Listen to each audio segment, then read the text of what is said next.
And it's over to you, Greg. Well, thank you very much, Rhonda. Good morning, everybody. Welcome to the Global Swap and our National Salesperson's Day and meeting this morning.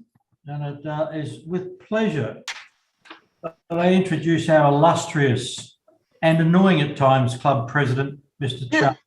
Over to you, Charles. Well, thank you, Greg. I really appreciate that introduction. And we're another month, another swap meeting. So welcome, swappers, and any future swappers that we have here with us today to National Salesperson's Day, where we proudly celebrate all that salespeople do globally to keep our economy moving. Now, National Salesperson's Day was started by the late Mike Hadley in the 1980s, and it was a huge success. So if you're watching down on us, Mike, we eternally thank you.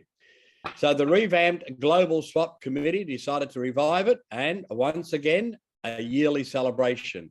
So welcome to the revival. Now, if this is your first visit to SWAP, then SWAP stands for Salespeople with a Purpose, and our purpose is to educate, entertain, and inspire. And not just salespeople or business owners, anyone with a desire for development, self-development is welcome here. So this is the format of our meeting today. Every meeting we start off with our own version of grace, which is SWAP Grace. We recite the SWAP Creed. You could say that is our mission statement. We then acknowledge our member countries. Then our members get an opportunity to introduce their guests. In the next segment, you might think it gets a bit weird. That's when we all together recite our, well, you could call it our war chant. Now, once you have recovered from that, everyone, including the guests that want to, get a 30-second opportunity to introduce themselves, their company, and their positive thought of the day. Well, mostly positive. By then, you'll need a cuppa. So we have a 2-minute break while the thoughts judge accepts bribes from those who think they have a shot at having the winning thought. And our thoughts judge this morning is Rod Meharry, who I believe is used to accepting bribes. Now, before the thoughts judge announces the winner, we will also have 3 wins of the day, where members have an opportunity to quickly share. But then we are ready for our 5 to 7 minute speaker. After that, a minute or so of housekeeping, and then we have the finale, our keynote speaker. So I ask you, swappers, are you ready? Yes. Yes. Now, is Martz online? Because he was doing Grace. Are you there, Martz? No, you were doing Grace and the SWAP Creed, so I better do it then. All right, so here's Grace. Dear Lord, we thank you for the food and this opportunity to fellowship and ask you to bless this meeting, this SWAP meeting and all SWAP gatherings around the world. Amen. Amen. Our creed, and this is what we try and live by. I do hereby promise and pledge that from today onward, I will continually strive and think in a positive manner and have positive thoughts with regard to my profession and the life I'm living. I realize the importance of the right attitude and make this pledge as I'm aware of the truth in the law stating, as a person thinks in their heart, so they shall be. So with that, we'll acknowledge the Australian flag and its anthem, the New Zealand flag and anthem, the Canadian flag, the USA flag, the Laos flag, and the flag from the Philippines. All right. Now, we have any apologies? I only have one this morning from Roger Bull. Any other apologies? I have one. Yes. Nicole Coughlin did register to come along, but she's not feeling well there. She's in Victoria and it's been a bit cold. Right. And no, she has no voice at all this That's morning. all right then. So. Thank you, Nicole. Any other apologies? I have a Leslie Wagner can't make it this morning. All right, excellent. Thank you. Any more? Dot No? Dewar. No more. Yeah, Well, Dot I'd like to. Dewar. Who? Oh. Dot. Oh, Dot isn't with us? No. No, all right. So, and I'd like to acknowledge our guest speakers this morning. We've got 2 guest speakers. To my knowledge, we've only got 1 online at the moment. So could you please welcome Serena Bonnell, who will be our first speaker. Welcome, Serena. Thank you. Our keynote speaker is Kurak Ashley. He's not here at the moment. I've just messaged him to tell him that we're online. So anyway, well, let's see what happens. Also welcome any of our dignitaries from the past SWAP, our past national presidents, past national vice presidents, state presidents, life members, fellows of SWAP, past club presidents, past members of national or club committee members, and also welcome to all members. Now, who's got some guests this morning? Anyone like to introduce their guests? Yes, Go.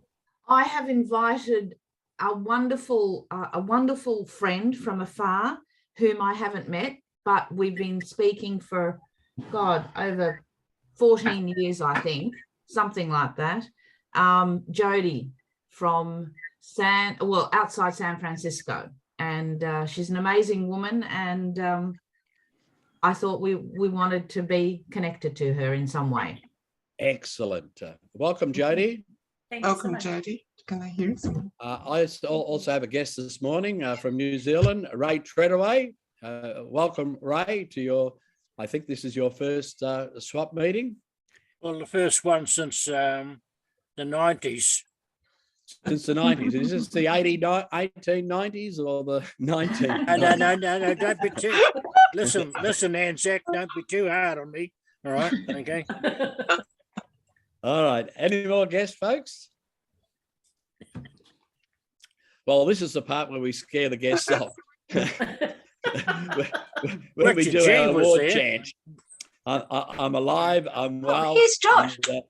And I feel great. So are we ready for this, folks? Yes. Is Anne here? I don't think Anne's on today. Anne normally leads us. So does anybody want to lead us in the chant this morning? Any volunteers? I'll do it. Righto then. Sylvia, you lead us off. Okay, ready, set, go. I'm alive, I'm well, and I feel great. I'm alive, I'm well, and I feel great. I'm alive, I'm well, and I feel great. How do you feel? Great.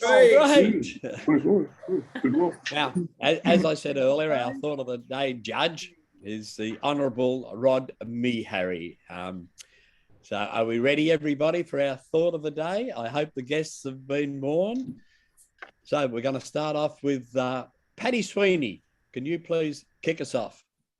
Wow, that's a privilege. The Right Honourable Sir Charlie, or is it Uncle Charlie?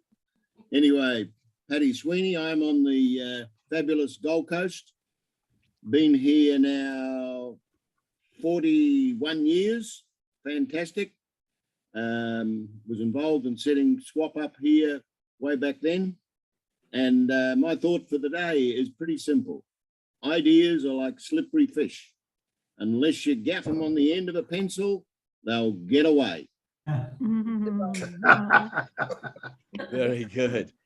Rhonda Buttery is our next. I'm taking my thought today from Yoda. And my thought is there is no try, only do or do not. Yeah. Who's next? Greg Eldred, please. That's me, Charlie. Good morning, illustrious leader. Thank you. Greg Eldred from Melbourne. You were talking about temperatures before. I've got a farm up the country and we've been -4 over night time and first thing in the morning, so extremely cold. Wow. My company is the Executive Group. We have we specialise in business equipment, business workflow improvement solutions, and air purification. My thought for today is don't carry your mistakes around with you. Instead, place them under your feet and use them as a stone to rise above them. Excellent. Thank you. And next is Dorothy Young. Dorothy, are you there? Yes. Your thought of the day, please. Can you hear me? Yep. Yes, we can hear you. Can you see me? No, we can't No. see you, but we can hear you. It's an oldie but a goodie insanity. definition of doing the same thing day in, day out and expecting a different result. Yes, excellent.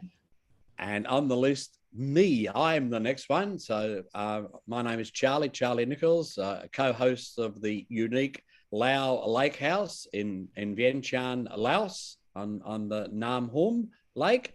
And my thought this morning is, don't be someone's downtime, spare time, part-time, or sometime. If they can't be there for you all the time, they're not worth your time. Yes. Rod me, Harry, you're next. You just heard the winning thought, but you know, you can give your thought as well. It was sometime. This is Dr. Seuss. Why fit in when you were born to stand out? Yes, excellent. Is Jenny Cartwright with us? She's booked in. Jenny, are you there? She's on holiday. She's arriving back in Sydney today. So no. All right. Well, so she can't ring us from the plane. All right. No. Harry, your go, mate. Mine? Yes. Wow. Good morning, all. My name is Harry. I work here on the wonderful Sunshine Coast. I sometimes do some real estate and working on a wonderful, amazing new online business called Miss Connects, which you'll all find out about very soon. And my thought for the day today is from one of my very favorite people who gave me a little bit of inspiration a long time ago, and I've just discovered him again and started reading his books. And the thought for the day is from Neil Donald Walsh. And he says, the next time you are confronted with a problem, express gratitude, not only for the solution, but for the problem itself. Excellent. Thank you. Richard G.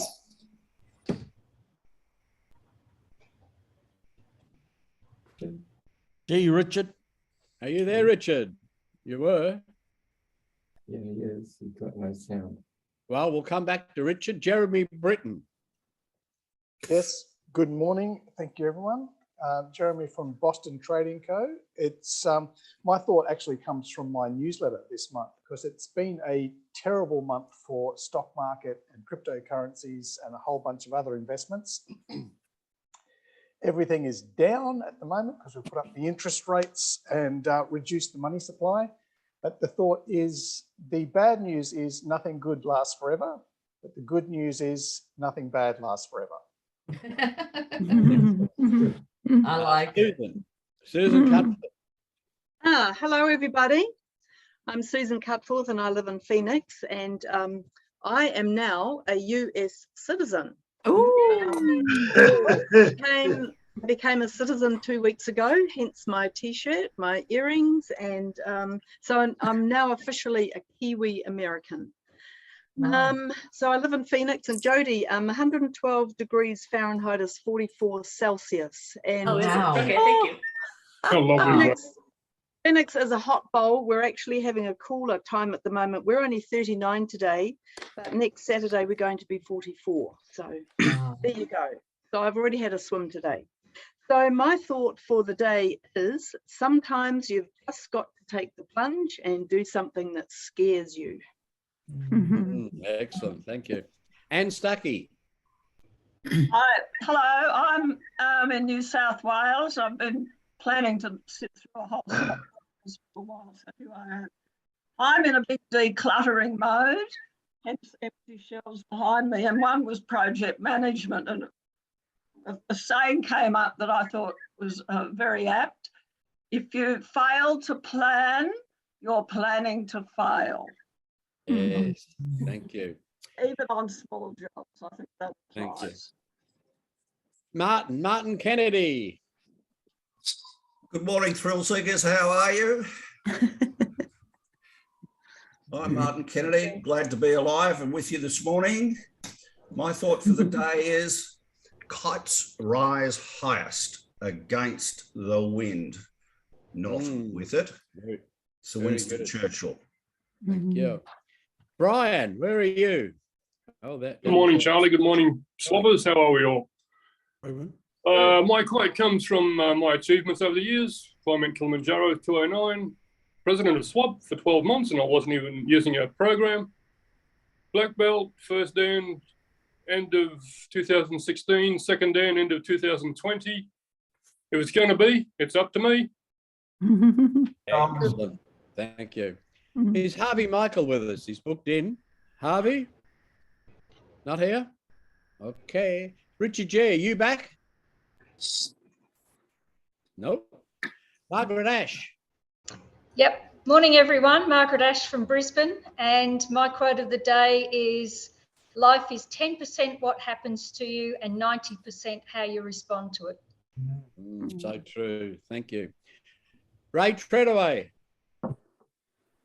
Yeah, good morning, all. This is Ray Treadaway, and I am down in Mosgiel in the South Island. And my thought for the day is, if you don't look after your body, you'll have nowhere else to live. Yeah, so true. Don't choke on the coffee, girls. Okay. My old AFL buddy, Walter Vecchia. Good morning, all. My name is Walter, and I'm a retired salesperson, but not retired from life.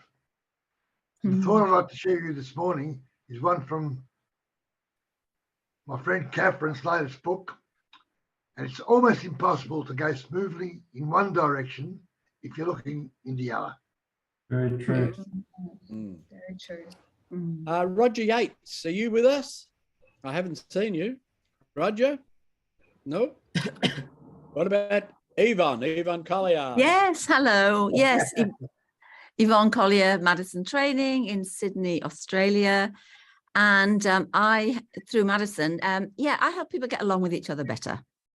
And the thought for the day, start every day with an inspiring thought. Good one. Good, yeah. Catherine Palin Brinkworth.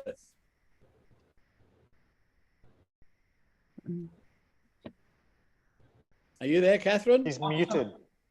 Yes, I was trying the spacebar trick, but it usually doesn't work. And it didn't work. and I just want to say how precious it is to see all the beloved faces. It is such a gift. So my thought for the day comes from the amazing late Thomas Jefferson. He said, if you want something done, if you want something that you've never had, you must be willing to do something you've never done. Hey. Jody, it's your turn. Hi, my name is Jody Colvard. I'm in Northern California. Thank you for having me here today. I have a Frequency Media Group, which is an online radio, TV, podcast network with online magazine. So we also have a podcast school. But so my thought for the day is, I like Maya Angelou's, people will forget what you say, they will forget what you do, but they'll always remember the way you make them feel. So true. Yes. Serena Bernal. So you'll hear plenty about me soon, so I won't introduce myself. Thanks for having me. My thought of the day is hard work beats talent when talent doesn't work hard. So I've never been the most talented person, but I'm always the hardest working, and the talented ones that don't work hard, I'll come and get you. Very good. Denzo, where are you, mate?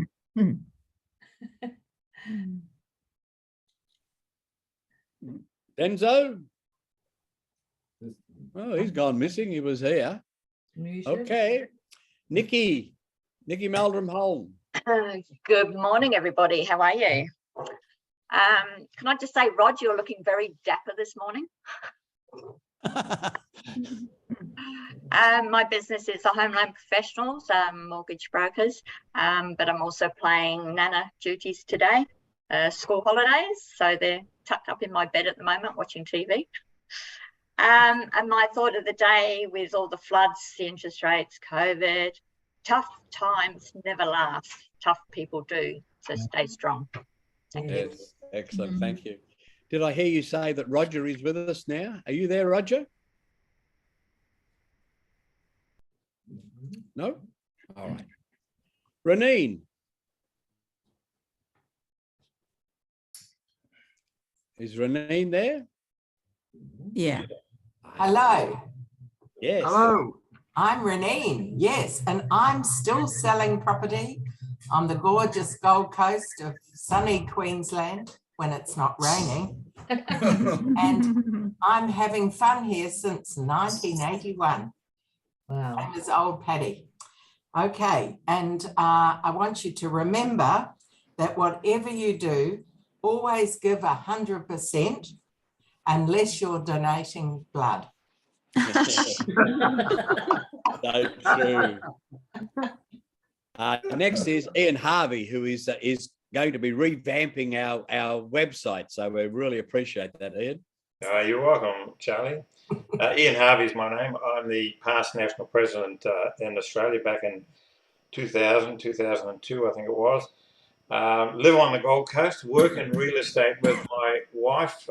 Landmark Sales is our company, and she's very modest. She didn't tell you that we've just won Agency of the Year for the third year in a row. Oh. So we're doing quite well, but the market's interesting. My thought of the day is if you're going to take up cross-country skiing, start with a small country. That is That's so, very good. so true. And last but not least is Luke Manakaris. Come on, Luke, round it out. Hey, everybody. Happy to say that coming up 83 and I'm not dead yet. Still on the right side of the grass, as it's good to see everybody else is as well. Certainly we're living in challenging times and we're lucky enough to be old enough to have lived in better times, right? Having said that, something that inspires me every day is every day that I wake up, the first prayer for the day, and that for me is a prayer, I say, thank you for another day in this great world. My following prayer is, what can I do today to make the world a better place because I am here? Excellent. Really good. And I think we do have one more, and that is Kurak. Kurak, are you there? I'm here. Excellent. Would you like to give us the thought of the day? Yeah, my thought of the day is in order to fly, you have to let go of the things that you're currently hanging on to. Good. Thank you. And Miss Sylvia. She Oh, probably Miss Sylvia. Hello, hello, everybody. Gillian. Oh, you're going to click me on? Yeah, you are. Righto. No, Sylvia. Are you doing Gillian or Sylvia? No, Sylvia first. Okay. Oh, hello, everybody. I'm Sylvia Morris from Brisbane, and I'm the creator of the Brisbane Artisan Expo. And my thought of the day is to everyone who's, well, we are all aging, we age every day, but my thought of the day is remember this, as you go through life, and you can say to yourself, don't underestimate me. I think more than I speak, know more than I say, and notice more than you realize. Very good. Thank you. And Gillian. Excuse me. Yes, good morning, Charlie, Swappers and guests. Gillian from the rainy Sunshine Coast. And my thought today is it is better to live rich than to die rich. Excellent. Thank you. Now, while our thoughts judge is deliberating, we can do 3 wins of the week. Has anyone got a win of the week? Right, who was the winner? Anybody? Ian? Yeah, I got a win of the week. I just finished editing Dr. Fritz Heckler's latest book. It's called The Secret to Inner Peace, or how the emergent cyclical double helix model of adult human biopsychosocial behavior juxtaposes with New Age thinking. and the interesting thing about this book is that actually on the very first page, it actually answers the question. So you don't need to read the rest of it. It's a lot of crap in the rest of it, but it's a very, very interesting book. And also, I also today I just beat my own personal record for the number of consecutive days that I've been alive. Excellent. Now, I don't know if anybody can beat that win of the week. We got anybody else? Yeah, I'm just so excited to remember and rediscover that the things we always learn still work. So on Friday, I was invited to a regional development lunch with the Minister for Small Business and Employment and all that stuff. And, sat at a table and chatted to people. The person on my left has come to me and said she wants to discuss a license for my training programs. And the person on my right, I saw yesterday, and this man is extraordinary. He's a robotics engineer who's been doing it since he was 12. And he wants me to become his professional mentor over the next 2 or 3 years as they pitch and get investment and take robots to farms. And it's like, I just went to a lunch. And it's so, it just, it fits in my global transformation empire. It really works. Very Well good. done. Do we have any more wins of the week? We've got time for one more. Otherwise, we'll have a 2-minute break. 2 minutes. So we'll have a 2-minute coffee break, and then we'll come back to our thoughts, Judge. All right. So we've got to keep on time. So only 2 minutes, please. Done. Renee.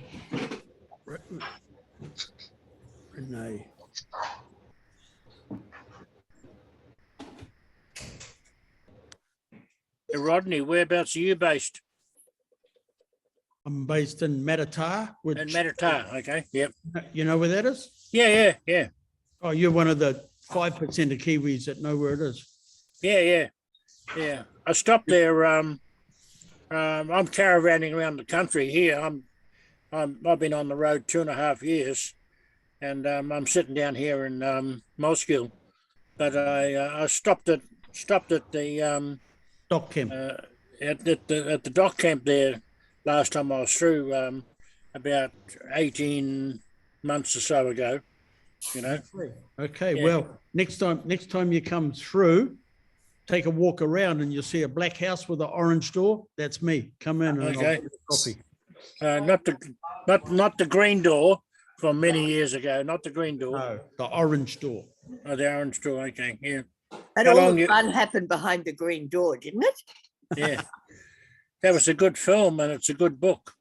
It's a great song. What The sort one of from- caravan do you have, Ray? Pardon?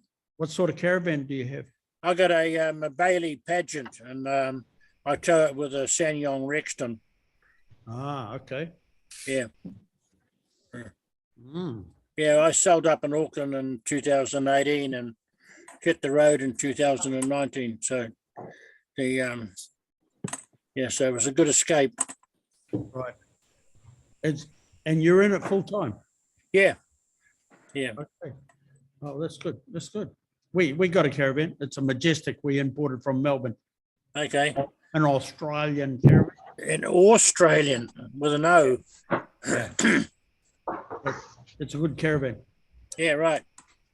Yeah, well, I've sort of got the bit between the teeth business-wise, but on the plans is to do a lap of Australia. So I'll probably get a four-wheel drive camper, Yeah, I'd get a caravan if I was you. I've done Australia 3 years, and get a caravan because you want to disconnect and go up into some of the parks. You don't want to be driving your camper into some of those parks. Yeah, right. Okay. Yeah. Right, folks. Okay. Sorry about that. Yep. We're ready to resume the National Salesperson's Day meeting, and I'm going to hand it over to our thoughts judge, Rod Mehari. Okay, well, one of the problems of being in SWAP for many, many years is you've heard a lot of quotes. And so some of them I've heard before, and some of them I still like. Walter was talking about direction, Jeremy about bad news, Ray about body and life, and Charlie about time. That was a pretty good quote there, Charlie. I don't know where you found that one, but it had a good ring to it. Martin was about kites. Rhonda, try do not. Paddy, fish and pencil. Where's Paddy? He's not winning anyway. A good old favourite of mine, you know, if it's to be, it's up to me. That's so important. But being National Sales Day, I thought one of the most important thing in sales is building relationships. So Jody, would you like to repeat your quote, please? Because I think it's fitting for New Zealand, the World Sales Day. Thank you. I think it was by Maya Angelou, and it was, people will forget what you say, they will forget what you do, but they will always remember the way you make them feel. Excellent. So you're the winner because sales is about making people feel Relationships. good. Yeah. Welcome. Thank you so much. Congratulations, Jody. You're the winner. Thank you. Thank you. Thank you. Charlie will send the prize in the mail. Yeah. No, I'll deliver it. It'll be all right. Yeah, come on over. Actually, Rhonda sends it in the mail. Does she? Like the check, it's in the mail. Yeah. Yes, in the mail. Right, let's move on. It is my pleasure to introduce Serena Bernal, my daughter, as a matter of fact, who is an ex-youth swapper and has just been named in the Jackaroos squad to represent Australia in para lawn bowls at the upcoming Commonwealth Games in Birmingham. Wow. Actually, Serena leaves for the UK next week. So please congratulate and welcome Serena here today. Yay. Congratulations. Thank you. Thanks for having me. So most of you don't know me or my background, so I thought I'd give you a review of who I am. And my story is one of resilience and stickability. So I had a relatively normal childhood. Dad was a salesperson, as you all know, and my mum a service provider. Dad introduced me to Youth Swap under Sylvia in my formative years. And I had some disruptions in my primary and high school years. Suspensions were a very familiar occurrence for me. I never doubted my future or my ability. I just found it more challenging to be disruptive and not meet any school expectations and have a bit more fun. But I always knew that it was a conscious decision I was making and that being disruptive was something that I could change and I could achieve anything I wanted to. So for me, it was like flicking a switch. I started to dabble in drugs. I got involved in the wrong crowd. I went to Mum and Dad when we were living in New Zealand, and I told them that I was going down a dangerous path. And they made the bold decision that we needed to return to Australia and I needed to resume studies in a different school. That was towards the end of year 9. And I knew year 10 was going to be important for my future, so I just had to flick that switch. It was then that I told them that I was going to dedicate myself to my studies and that I wanted to be a lawyer. I was well behind. I disrupted my education for a number of years, so it wasn't easy. But because I'd reached that goal in my mind, it was sealed in my fate. I commenced a double degree in law and psychology at Griffith University. And in my second year, I was offered an opportunity to go to China on a legal internship during my summer break. But unfortunately, during that time, I got quite sick in China. It was hard for the doctors to identify exactly what happened, but they ended up theorising that I'd eaten a poisonous fish. And it started to impact my nervous system. So by the time I returned to Australia, I had started to lose mobility of my left arm. I spent 4 months at Gold Coast University Hospital and a further 2 months at Royal Brisbane Hospital. When I was released, I had very little mobility left in my left arm and I'd lost significant use of my right leg. I also had comorbid issues. So one of those was that the vagus nerve running to my heart had been impacted. And and a few other issues associated with that. But I was determined to resume my studies and return to university, undertaking a full course load. And I completed my law and psychology degrees with honours. I'm not saying that I didn't have rough days or that my attitude wasn't challenged. I certainly did. I had my moments of despair. But once I'd achieved the degrees in my mind, as I said, those actions became easier. They became a given for me. So after I completed my undergraduate degrees, I went on to complete my master's in law. I was admitted as a solicitor in Queensland, and I then went on to complete my bar course and become a barrister. Although most of my career I actually spent in academia. So I taught law, psychology, criminology at the university. I was able to refer back to my youth swap days with Sylvia and utilise those additional skills that I learnt that I had in my tool belt. So not just the public speaking skills, but also confidence building, identifying who you are, what you want to achieve, owning your own destiny, etc. I then moved on to my family chapter. Sorry. I married an amazing man.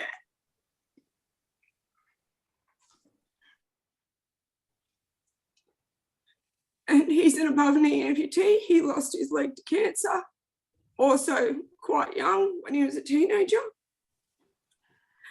And we had similar stories of stickability and resilience. And we had that shared experience. I was always told that it was unlikely that I'd be able to bear a child to full term. But again, I'd achieved that goal in my mind. I knew that I was able to do it, even if it was with great difficulty. And we were able to bear two beautiful children. They resulted in multiple surgeries, and children, unfortunately, resulted in me having near-death experiences. But Adela and Sirenetta were born, and the girls were 1 and 2 respectively when the Gold Coast Commonwealth Games were held. They were on the sidelines at the very moment that their father achieved a gold medal for Australia as a para-athlete in lawn bowls. I was by far the loudest cheerleader with the spray painted hair and the face paint. And I knew at that moment that that was also in my destiny. But at the time, there wasn't a para-ladies discipline in lawn bowls. I still knew that at the moment that it was going to happen, I was going to be the most prepared for it. And less than a couple of years later, the Commonwealth Games Federation introduced a para-lawn bowls pairs discipline in the Birmingham schedule. And in my mind, I'd achieved that goal. So the trials in Hobart, Gold Coast, and in the UK, they were merely automatic steps for me. I always knew that that moment was going to be mine. I'm now, as Dad said, I'm now part of the Jackaroo squad, and on Sunday I start my journey to Birmingham, where I'm finally going to achieve the moment that I set in my mind a number of years ago. And that's my story in a nutshell. So I wanted to leave you with two brief thoughts. When I dream at nighttime, I dream of being able-bodied. I run, I jump, I fly, I go from ceiling to ceiling or building to building. I have no limitations. And that's where my heart is. The world places limitations on us and society places limitations, but I actually live in a mind without limitations. And as a few of you have noted in your thoughts of the day, the losses, we get to decide whether they're going to make us or break us. It's for each of us to decide how we're going to respond to those losses. Our losses are opportunities to learn. And I rarely, on the green, when I'm bowling, I rarely remember my wins. I always remember the losses because they give me an opportunity to reflect. They give me an opportunity to identify what I need to change to get to that moment that I've set in my mind. The losses aren't easy, they're often heart-wrenching, but that's what's made me who I am. Without my losses, I wouldn't have completed my studies. I wouldn't have become a barrister, an academic. I wouldn't have achieved a beautiful family. And I wouldn't be bound for Birmingham. So they made me, and that's the reason why I've achieved what I've achieved. So thanks for having me, and I appreciate you hearing my story today. Thank you, Serena. Sylvia. Yeah, Are you there, Sylvia? Yes, I'm here, Charlie. Would you like to Serena, take us through? I was asked by your dad, Charlie Nichols, to thank you, and you've actually made me cry. And only from, I'm just so proud of you. My heart is just leaping out for your achievements. I'm so proud of you that you have the stickability that we taught in Youth Swap, and overcame more challenges than most have ever been through in their life. So I just want to say thank you from the bottom of my heart for turning out to be the most beautiful woman from a youth swapper. Thank you so much. So I just would like to give you a standing ovation. Thank you. And while I've got the floor, Charlie's asked me to talk about the entertainment that I do for SWAP. And on the 17th of July, we are having a Christmas in July at beautiful Renine and Ian's place. And thank you to them for offering their home. So it's going to be wonderful. We've actually got 2 spots left. So if anyone out there that hasn't booked would like to come along, just go onto the website and book in onto the SWAP website. And every year, just so you know, we don't just meet on Zoom. We do have different social events so that we can keep in physical contact with one another. And once a year, we have a convention. You'll have to look that up on the website because we haven't quite put the date in yet. So anyway, that's what we do. I just wanted you to know we're just not a group that meet on Zoom. We do events so that we can physically catch up. And from an international point of view, our conventions are open to anyone across the ditch in beautiful New Zealand, to Americans, to Lao people, to the Philippines, anywhere, it doesn't matter, anywhere in Australia, you're all welcome. We used to do this for years, so we're quite good at it now. Anyway, I just wanted to mention that. So thanks, Charlie, for giving me that opportunity. And thank you again, Serena. Thanks, Sylvia. Greg, do you want to give a quick membership update? Sure, Charlie. With the membership of our group, what's in it? What do we get? We get to experience the monthly Zoom meeting as we're having this morning. Especially with and thanks very much, Serena, for what you've shared this morning. It's a great contribution and something everybody will take away in some shape or form with them. So thank you. So that's an example of what we're contributing, what the contributions we're getting at our monthly Zoom meetings. We have access to Youth Swap and the rollout of Youth Swap down the East Coast. We've got a task ahead of ourselves there, but we're committed to the relaunch of Youth Swap and the benefits that Youth Swap does deliver. And you've heard a bit of that from Serena this morning and an example of that. You have access to our business director. That position is yet to be filled, but the purpose of that, the business director, is to have someone within the group that you can go to for business advice, chat, mentor, and business assistance, whether that be local, national, or overseas. But we'll announce who is going to be fulfilling that position shortly. We have our annual convention and holiday reunion. It's the reunion of some of the elderly. It's a great event. So we have the annual convention. We have the 5 minutes speaker segments, as Serena has filled this morning. So they're open to everybody to step up to and share their story. So membership at $59.95, you can't get any better value at $59.95. The good part, Walter, is if you join as a couple, you're paying for 1.5. So I think you need to get Lady Di hooked into us as quickly as possible. We do like to put a little bit of discipline around it in the sense that you're welcome to join up to 3 meetings free of charge, but we do sort of expect you to roll into membership or quietly disappear at the end of 3 meetings. If there's any questions on membership, you've got myself to speak to, or the illustrious leader, Charlie Nichols.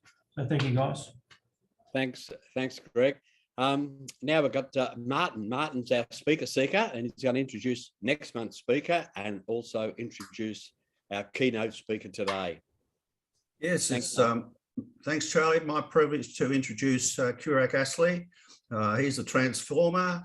He's one of the most dynamic, in-demand professional speakers, success coaches, and inspirational teachers of our time. He's a true visionary whose ideas have impacted the lives of millions of people around the world. He's considered one of the premier experts in personal development, self-discovery, and peak performance. Kurak is a #1 international best-selling author of the book, How Would Love Respond? Good morning, Kurak. It's over to you. Oh, good morning. Thanks for having me, guys. Had my wires crossed a little bit. I thought I was coming on at 11 o'clock today, but thank God I had like 14 people sending me messages. Excuse me, Kurak, you didn't see my message. I've muted everybody. Would you please unmute yourself? I had unmuted myself and then I got remuted. It's okay. It's all right. It wouldn't be the first time.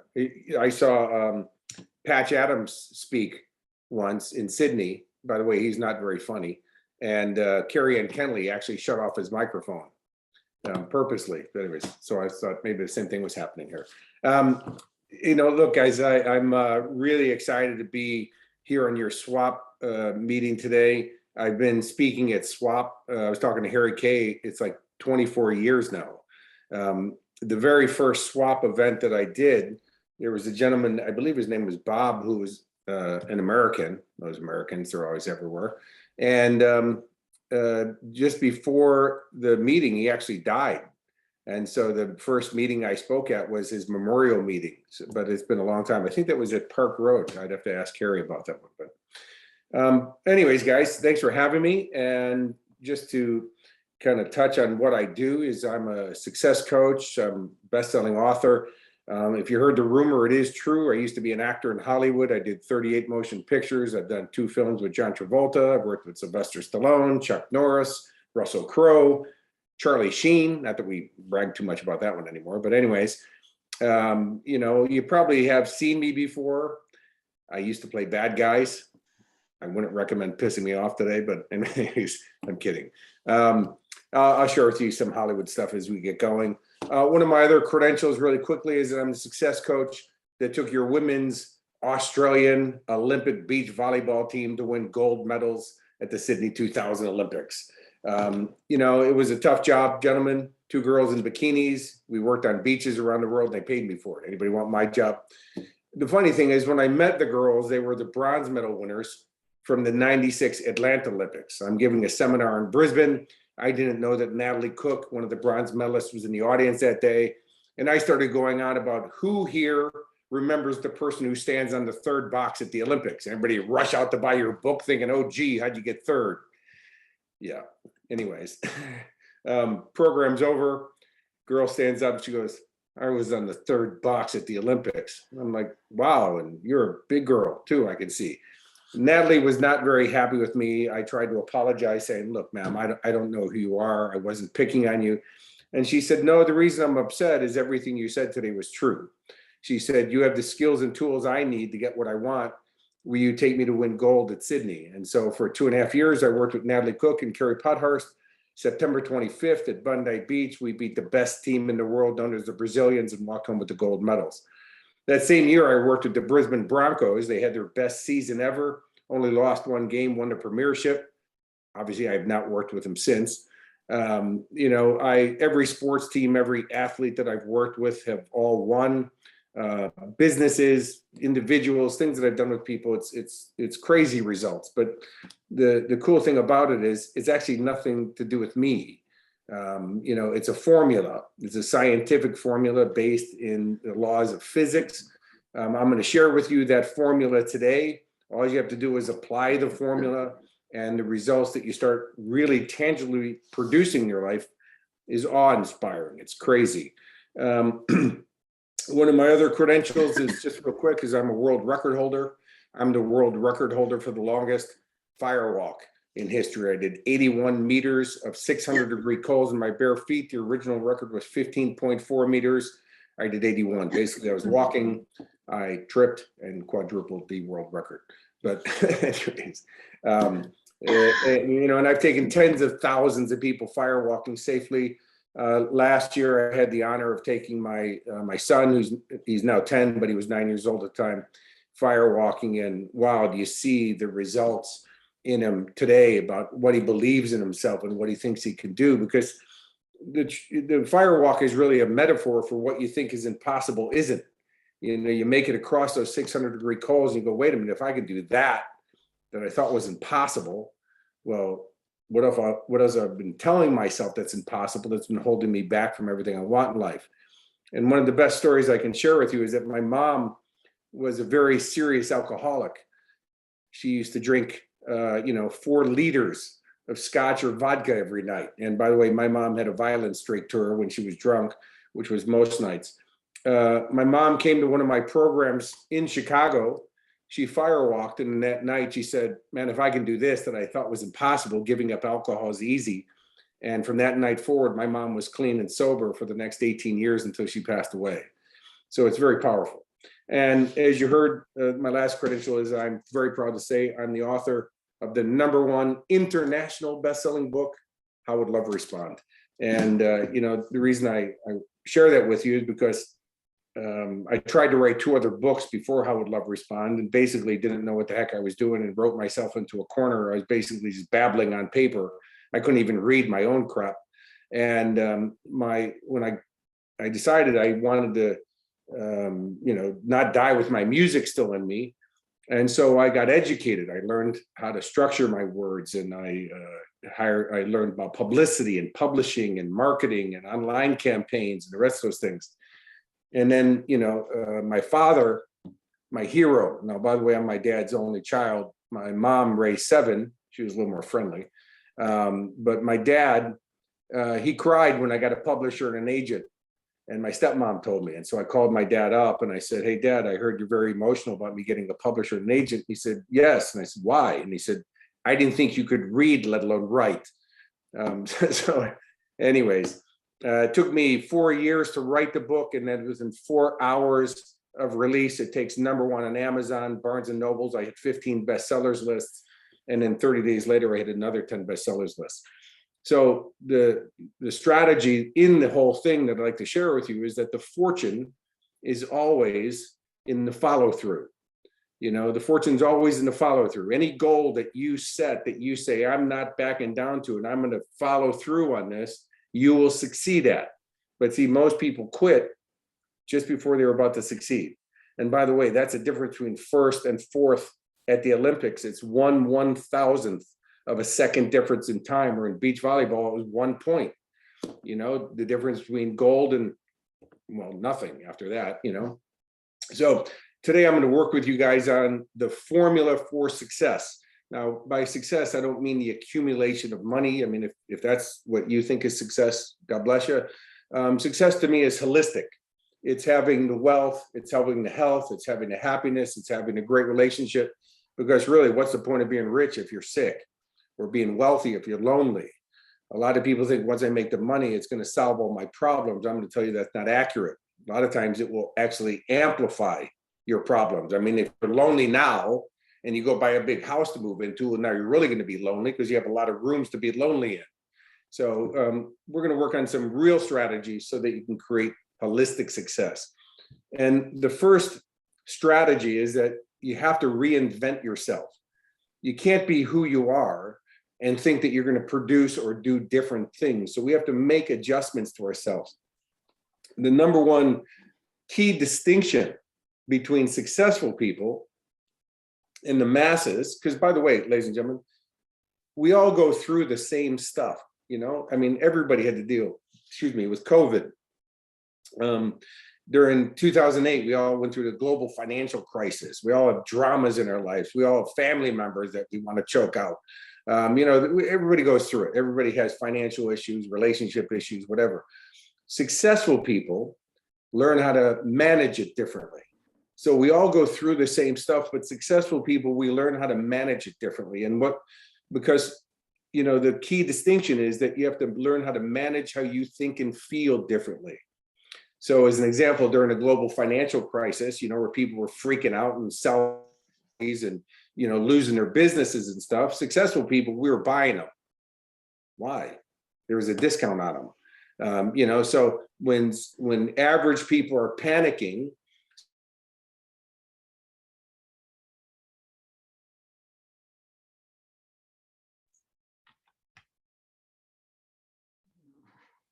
Frozen.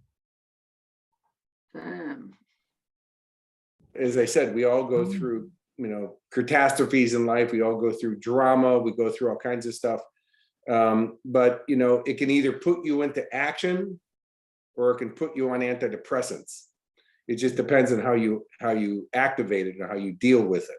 So we have to learn how to manage how we think and feel. And the way that we're going to reinvent ourselves is, number one, is develop new skill sets. So as I told you with my book, How Would Love Respond, is I hired a wordsmith to teach me how to structure my thoughts. I got coaching on publicity, and I got coaching on online campaigns, and I got coaching on publishing and the rest of those things. So that whole time that I was writing the book, that's why it went bestseller in 4 hours the moment it was released, because it was all built up here along the way so that it was ready for that moment. See, because again, most people will complete their book as an example and then learn how to sell it and then learn how to market it, but then it's sitting on your shelf getting old and it's losing momentum. So I was doing all that when I was writing the book. So you got to develop new skill sets and you have to have the right mindset. You know, I've been very fortunate since I was 18 years old to be able to be friends with a man named Sylvester Stallone. My very best friend, his name's John Herzfeld. He's a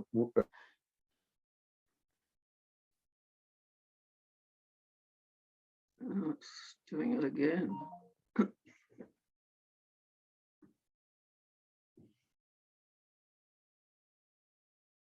Stuff. And a lot of times I was living in my car, I was homeless, and the rest of those things. And people would say, why do you got Cure? He's a loser, like he's homeless. And I go, I'm right here, I can hear you. And they go, I don't care, you're a loser. And he said, you know, you have no idea who this kid is. You know, in his head, he already is a success, and it will be just a matter of time that his results will catch up with his mindset. Right. And he always taught me that money was a mindset. And I go, well, that's easy for you because you got a lot. He goes, see, once you get the mindset, you'll start making the money. And so, you know, we have to have the right mindset. And by the way, you know, the mindset is one of those skill sets that you have to develop. And if you say, well, I'm positive, well, that's great. But if it's not producing the result that you want, then I don't know if that's the whole mindset. Or if you say, I'm motivated, I don't know if that's the whole mindset. You know, what I teach people in business is how do you get the real leads, the real customers, the ones who want your product? And then how do you communicate with those people so they buy your product? And how do you make your business more profitable? But it's tactical, it's very specific. But I always, when I work with business people, I always start with the personal development. So they reinvent and they develop themselves into being a different person or a better version of themselves. Then they'll do those other strategies that we're talking about.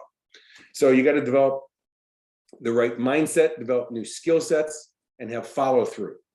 Then the next strategy is that successful people, we set what I call grand dream goals, your GDGs. Grand dream goals don't have to be big. They don't have to be expensive. They can be, but that's not the criteria. A grand dream goal are the goals that give you the most amount of joy to experience, right? Those are the ones that you have passion for, that you're fired up for. When people say, I've since the gold medals at the Olympics, I've had athletes call me up and say, hey, would you work with me? I wouldn't mind winning bronze at the Olympics. I'm like, no, I have no desire to work with you. And they go, why? And I go, because you're already accepting that you're going to lose. That's not the way we play the game. It's going for the grand dream goals. And with the beach volleyball girls, Carrie Pothars called me up one day and she goes, okay, Mr. Motivation. By the way, that was their, the loving name they had for me. Mr. Positive.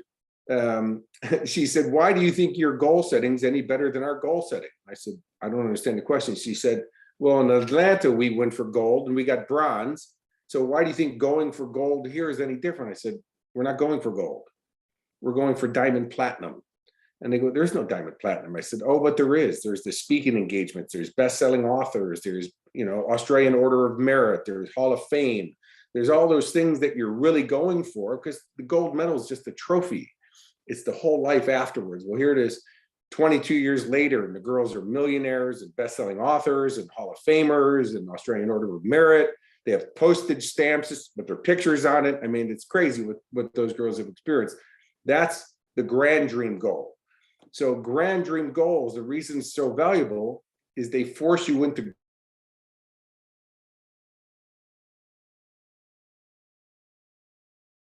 help and all the rest of those things. So they get you to expand who you are. And there it is, you're reinventing yourself by going after grand dream goals. Next is that once we set the grand dream goals, you take immediate and consistent action. Nobody goes to the gym once and thinks that you're buff for the rest of your life, right? It's what you do consistently, right? But also is you have to take immediate action, because if you don't, you'll put it on the back burner. You'll say, I'll get to it, and they never do. And then there's just that pile of goals on the floor that at the end of your life that you look at that you just never got to, right? So we set grand dream goals. We take immediate and consistent action. Next is test and measure. One of the things that when I work with businesses around the world is I talk about strategic planning.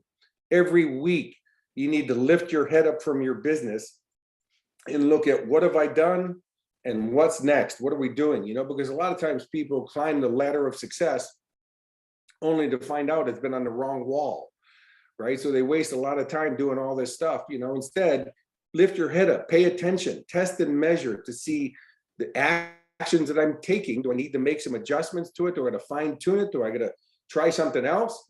But that's for test and measure. Next, you guys should be familiar with this one, and that would be networking. One of my little Keurickisms, somebody appropriated, by the way, you'll see on the poster behind me, those are a bunch of Keurickisms. If you're not networking, you're not working, right? So, I was very fortunate a couple of years, just before COVID, I was on stage in Sydney with Arnold Schwarzenegger. And I was a keynote that opened for Arnold. And before the event, a couple of months before the event happened, publicity got back to the States. I was invited to go have lunch with Sylvester Stallone at his restaurant in Beverly Hills, and Sly invited Arnold to have lunch with me, right? So there I'm sitting with Sylvester Stallone, Arnold Schwarzenegger, and there's, like 6 or 7 guys there. And Arnold, I was talking, one of the most present, wonderful men I've ever met in my life, man. He is so into you and what you're doing. I mean, really an amazing guy. And I asked him about some strategies, because I'm always interviewing people, trying to find out what makes successful people successful.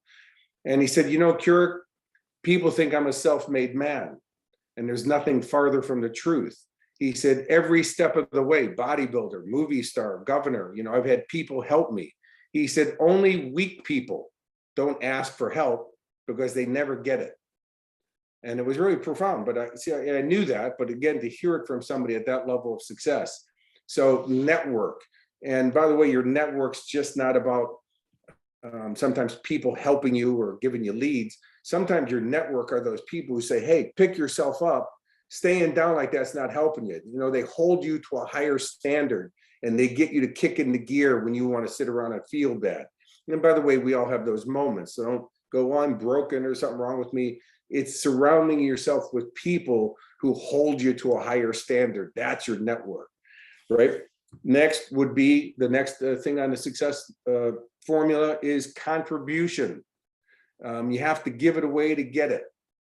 And so, you know, there's a school in Cincinnati, Ohio, years ago that I was on tour in the States doing a bunch of speaking engagements. I was in numerous states, and it was like a whirlwind tour. And when I was in Cincinnati, somebody said, hey, Mr. Ashley, I see that you have a day off tomorrow. Would you mind speaking at this school in Cincinnati? And I said, yeah, I'm good with that. Well, as we drive to this school, the neighborhood is declining rapidly until pretty soon we're at bombed, you know, burned out buildings, drug dealers, gang members, prostitutes. I mean, it's nothing like you see in Australia. And the doors of the school are all chained and padlocked shut from the outside. I'm like, oh, school's closed. Okay, great. We can leave the neighborhood. Let's get out of here. And they go, no, it's open. And so they called a staff member who came running around from a faculty door around the campus and unlocked the door and let me in. And I said, ma'am, isn't it a fire hazard to chain the doors shut? And she said, we've had gang members come and kill kids in the seats, shoot them dead. So we have to protect our kids. So at first bell, we lock them in. I'm like, oh, great. You know, here we go. And so just before getting on stage, I asked the principal, I said, what's some of the conditions, some of the problems you got here? Like, what's the dropout rate? And he said, 100%. I said, no, what's the dropout rate? He said, 100%. We have not had somebody graduate high school in 20 years. Nobody. My heart just sank. I was in front of 850 kids that day. As I was talking on stage, I had this vision or this episode in which I saw 850 kids slumped over the seats dead. And I realized that the vision I was having is if I don't take some immediate action, this is a reality. So I said to the kids, I said, look, guys, I don't know if you really need flip charts or a motivational speech or whatever today. So how about if I create a program for you guys and I'll fund it and I'll have coaches here facilitating it. Now you're gonna have to do extra credit because we can't have it during school hours, but you stay in my program. And by the way, in order to be in a program, you have to do community service. See, because if you can't afford it financially, you got to give value to get value. Nothing happens for free. You got to contribute. And so they had to do 20 hours a month of community service. And most kids wound up doing 50 hours a month because they got addicted to helping other people out. And I said, if you stay in my program and you graduate school, I will pay for 4 years of university for you out of my own pocket. Well, one kid in front row raised his hand. He goes, Mr. Ashley, how many of us? Well, I wasn't planning this one out too good this morning. I said, all of you, challenge me, bring it on. 30 kids took me up on the program, 30 kids graduated high school, right? I did the same thing with Blacktown High School in Sydney, where I had 117 boys in front of me at Blacktown, and we were putting a program together for them. And 116, and by the way, again, in a number of years, none of them had made it to university. We created this program for them, and 116 out of 117 kids took me up on the offer and did the program. And I was at the convention center years later, and these 8 guys come running up on me, and I think I'm going to get mugged or beaten up. And they said, Mr. Ashley, we're all in university. I go, I'm sorry, what? And they go, Blacktown High School, you know, is your program, changed our lives. You know, you got to give back to get back, because it teaches your brain about abundance, but also it activates a law of physics called the law of circulation, right? Whatever you put out comes back. So it is all based in the laws. Last but not least is called follow through. As I said before, fortune's in the follow through. Now, if you look at the formula, you know, reinventing yourself by having the right mindset, developing new skill sets and having follow through. setting grand dream goals, taking immediate and consistent action, testing and measuring, contribution, networking, and then follow through. If you look at that, you look at any successful person and you hold their story up and you'll go, oh my God, there's that formula. And if you look at unsuccessful people, you'll see that there's a different formula working, right? So as an example is reinvent yourself. Well, unsuccessful people, that they're angry that the government stopped giving you COVID payments. They're not working on themselves because they're not the problem. It's everybody else is the problem. Set grand dream goals. They don't set any goals.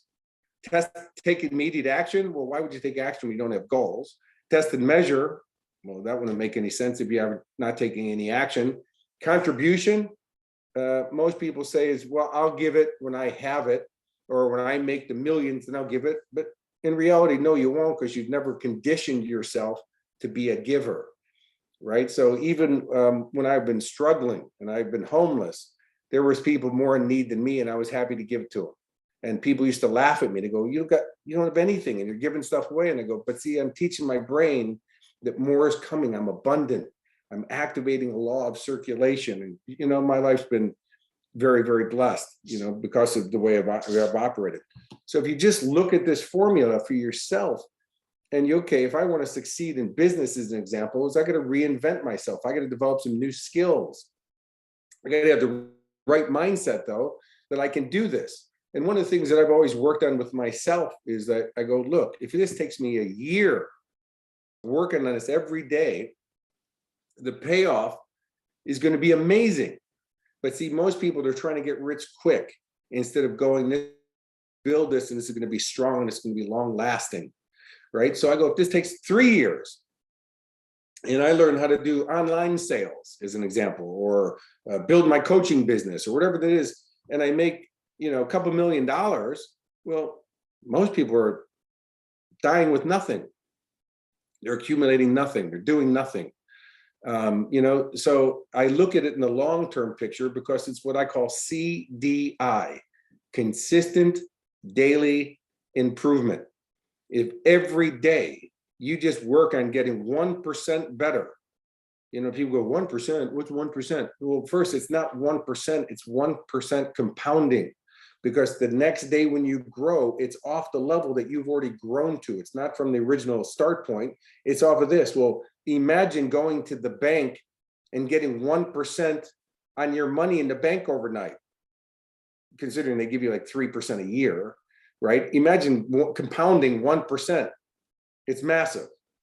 And remember, there's that difference between first and fourth at the Olympics. Well, if you change your trajectory just by 1% and you stay on that new path, you'll be in awe.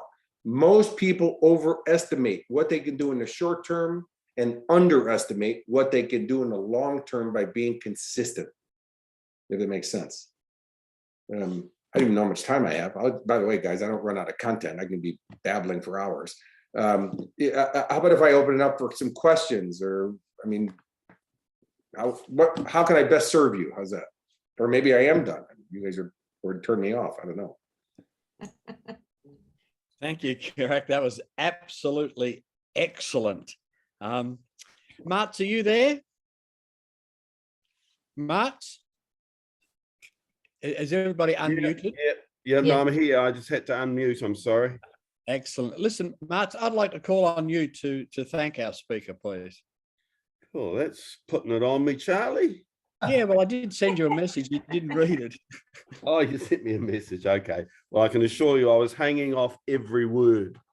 So, and the stories, there's nothing like, my day job's a professional speaker. So I absolutely, you've just resonated at so many levels. And I really can't express enough my gratitude. Firstly, for sharing it with us, but also for what you're doing in the wider community. You're impacting people's lives. You're teaching them. You're not giving it. You are giving, but you're teaching. And there's a big difference between giving and teaching, because they're going to go on and you're going to create a wonderful wave of change, positive change.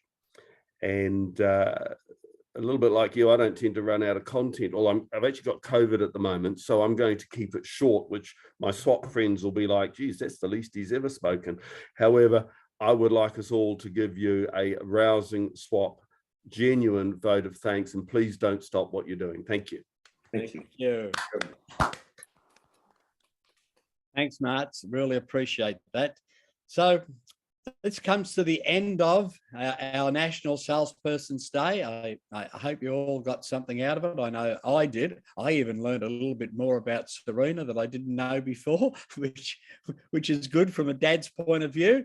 But that was absolutely excellent. That was really awesome. So we're going to finish with I'm alive, I'm well, and I feel great. We've still got you on the screen there, Mart. So I'll let you lead us in doing I'm alive, I'm well, and I feel great. You haven't done that for a few years. Go on, mate. In all honesty, Charlie, I did it about 10 days ago at a workshop I was running. Oh, good. Excellent. True So story. And you would get me to do something that raises my voice, and I've got no voice at the moment. But anyway, all right, here we go. So we do it on the count of 3. We get faster, we get more energetic. All right. Yeah. So give it a wee wave, give it a wiggle out. Exercises. And on 3. I'm alive. Alive. Well, I feel great. I feel great. How do you feel? I feel great. Woohoo! Special. Righto, folks. So that brings us to the end of the meeting. Please remember to join us next month and just watch our page, and then we'll tell you who the speaker is. But stay online if you like. We're stopping the recording now, and just stay online if you want to do a little bit of networking. Thank you. Thank you. Thanks, Charlie. Thanks, Charlie. Good meeting. Thanks, Kurak. That was Thanks, fantastic. Kurak. With love. Hey, Harry. See you soon.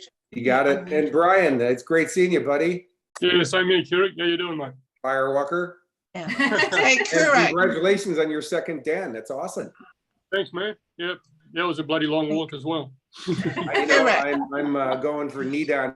You can't. You don't know. Oh, Sylvia wants to say something. 3 times a week. yeah, cool. Go. Kurak. It's Sylvia Morris here. I don't know if you remember, but I did one of your wonderful firewalks many years ago. Oh, wow.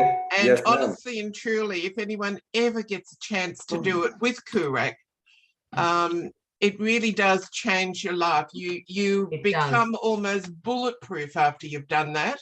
Because really and truly, you are walking on the hottest coals. Yep. And not a speck of burn, and pardon me, your feet do not burn. I don't know how they do not burn, but they do not burn. Yes. Your mind is so powerful, more than you could ever know. Yeah. And through Kurak's guidance, it was amazing. If you ever get a chance to do it, don't hesitate, do it. Absolutely. Thank you. I do remember you. So yeah. Hey, Kurak, Jodie Colvard and I are going to do it together. Great. I already did my fire walk through a wildfire. I'm good. No, there you go. I did mine with Tony Robbins. Yes. That's great. Well, it's, there's, we all have our own fears, so I can take people firewalking and then you take them out to the jump site to jump out of a plane. And you're like, I'm not doing that. Yeah. When with the beach volleyball girls, I broke, because they had already firewalked with me, but then I broke out of bed of broken glass. Yes. And they had to, and Natalie said, I'm not doing that. And they both had these excuses why they've been cut on the beach and they've had stitches and all that stuff. And I said, we got plenty of time, ladies. And then Nat said, maybe this is the fear that's going to cost me my gold medal, and wound up walking on the glass. And so did Carrie. Now both of them have a bag of broken glass whenever they do speaking engagement. And I made the glass for them. Whenever they do their speaking engagements, they take people across broken glass. Wow. Makes the firewalk look tame, by the way. Yeah, Kurak, I actually attended, Boss Australia invited Kerry to speak to us as a squad less than 4 weeks ago, and she had a broken glass and I walked the broken glass. So yeah, she was. I made that class for her. Correct. Yeah. Can you hear me? Hello? Yes, sir. Very cool. Yeah, correct. As per my earlier comments today, the second prayer of the day is, what can I do to make the world a better place because I'm here? And I'd like to say that listening to you today, you've done that for me. You've made my world a better place because you are here today. Thank you. Thank you, sir. Thank you. Thank you. And, it's funny, we're very similar, sir. It's my mantra every morning when I meditate is, how may I serve?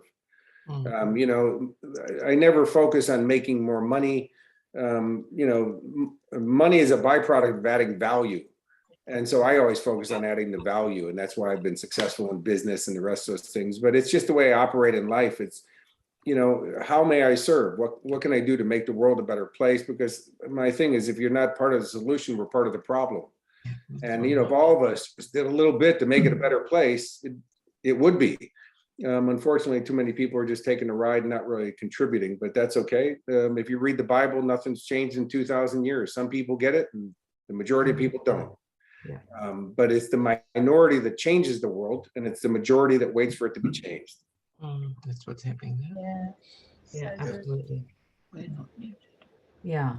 Well, that makes me excited that we've even thought about relaunching Youth Swap, because I think Kurak in front of these kids, he's kind of a little bit of a different looking person. So I think we've got plenty of people in Swap that have got experience, and I think Kurak too is one of those different looking people. Just from a distance you can see him, and I think kids react to him differently than they would to me or anybody else. So I look forward to having him speak on Youth Swap, and if we can do that online, I mean, kids love doing things online, so we can teach them about money. Kurak can teach them the firewalk. Jeremy can teach them about money, what money really is. Somebody else, Catherine, can teach them, business. Jody, I mean, talking about online, I mean, oh my gosh. So I'm excited. Let's get Youth Swap going.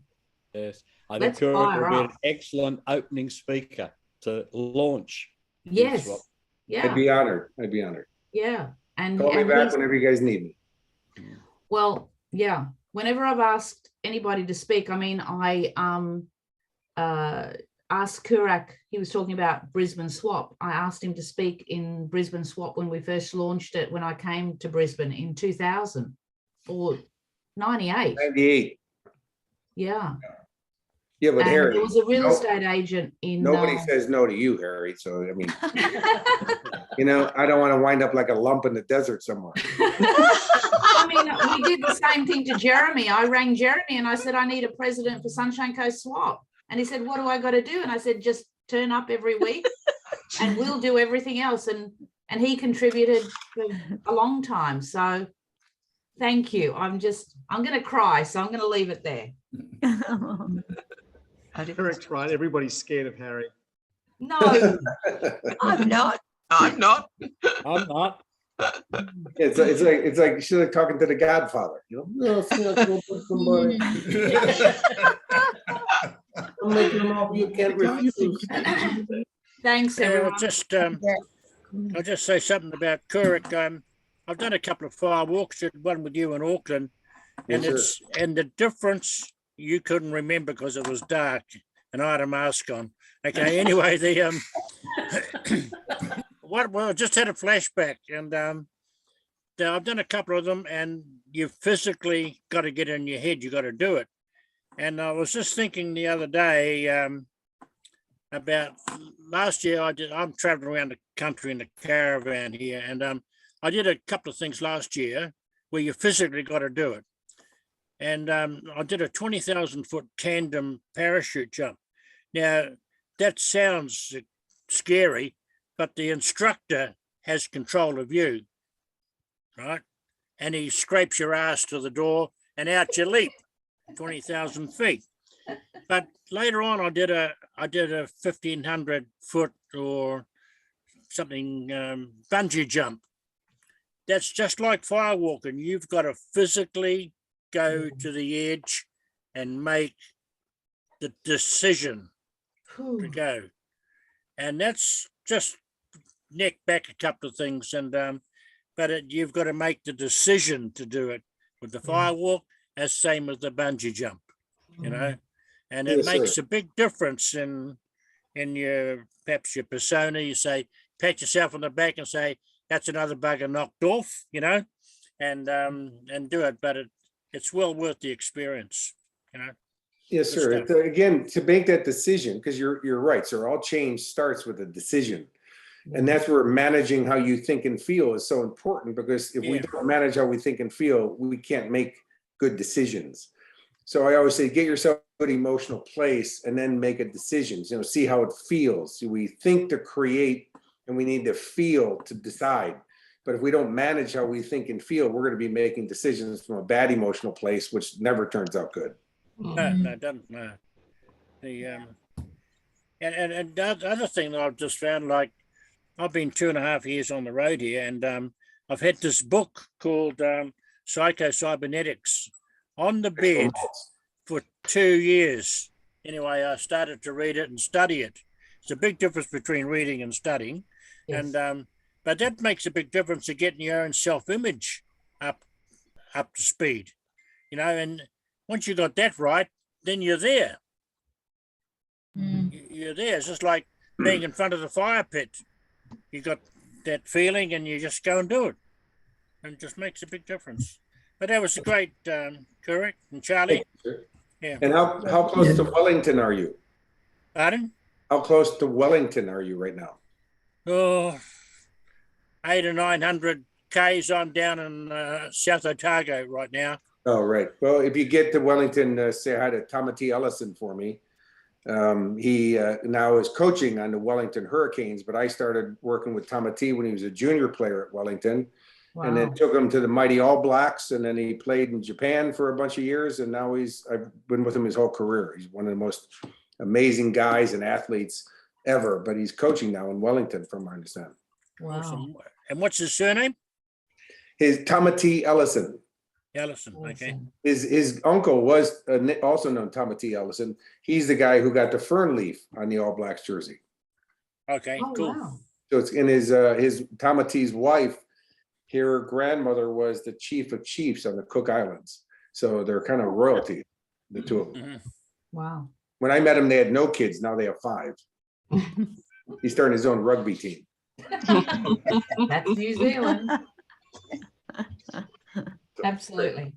Yeah, thanks, Just before you all Kurrick. just- That's been really great today. I also did a fire walk with you, and you've given me some great ideas today, especially one about what to do with my empty whiskey bottles now. Okay. Get that glass going. Yes, sir. Thank you. It's great seeing you again. Okay, guys, I'm going to do a runner. Thanks, Okay. everybody. Yeah. Have a good month. Catch me you later. too. Thank you. Christmas, everybody. Happy Thanks, National everybody. Salesperson's Hope to Day. see many of you in Queensland in 2 weeks' time. Yes, see you at Christmas in July. Yes, be there. Sunshine. Thank you, Kurrick. My pleasure. Thanks for having me, guys. Thank you, everybody. Bye. Bye, everyone. Bye. Bye.